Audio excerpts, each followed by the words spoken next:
Party को बढ़ावा बोलिकी अनेक परिश्रम करथिले गाँ गाँ रे बुली जिला जिला बुलिकी पार्टी केमती विस्तार हम से काम करथिले। आज निधन रे मु अत्यंत दुखित। तो समीर देंकर 67 वर्ष बयस परलोक होईची।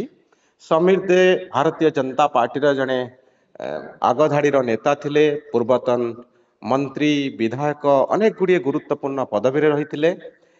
आज पार्टीर वरिष्ठ नेता माने शोक प्रकाश करुछंती। मो सहित अछंती श्रीत जुएल ओराम, केंद्र मंत्री श्रीत ओराम, तांको सहित कथा हवा। श्रीत ओराम, समीर दें को आपण केमिति मने पकेइबे? आपण को सहित तांकर कौन अभिज्ञता अछि आम दर्शक मान पाखरे शेयर करिवे कि? समीर दे मोर जने अत्यंत घनिष्ठ बंधु थिले। आमे बहुत वर्ष धरी पार्टी पई संगरे काम करथिलु। 1995 मसीह रे मु जेतबे द्वितीय बार विधायक जीतिकरी गली से समय जो 9 जन विधायक जीतिछु से भितरे समीर दे थिले। से पार्टी पई तांकर योगदान यथेष्ट थिला। से मूलरू पार्टी को बढ़ावा बोलिकी अनेक परिश्रम करथिले। गाँ गाँ रे बुली जिला जिला बुलिकी पार्टी केमती विस्तार हम से काम करथिले। आज निधन रे मु अत्यंत दुखित मर्माहत। मु भगवान जगन्नाथ पाखे प्रार्थना करुछि तांकर परिवार वर्ग को ये जो दुख अच्छी सहवा बोलिकी शक्ति दिंतु आ स्वर्गत आत्मा सदगति हो ये मु प्रार्थना करुछि।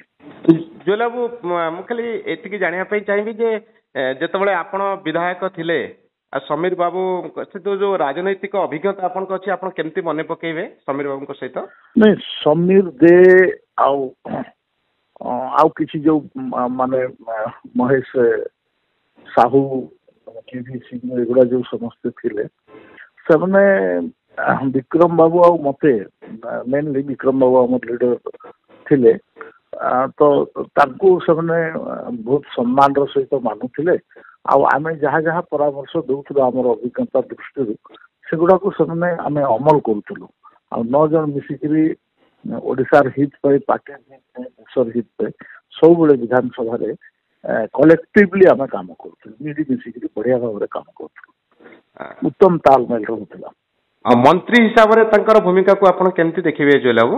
मंत्री हिसाब रे से तंकर योगदान बहुत बेसी अछि।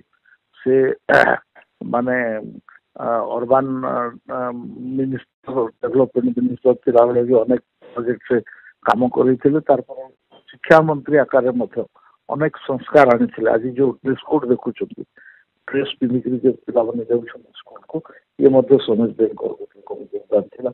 से बहुत सफलतार सहित से विभाग को से चलई गोटे भल वातावरण भी माने शिक्षक जगत रे एजुकेशनिस्ट मान पाखे से भल छाप छाड़ी।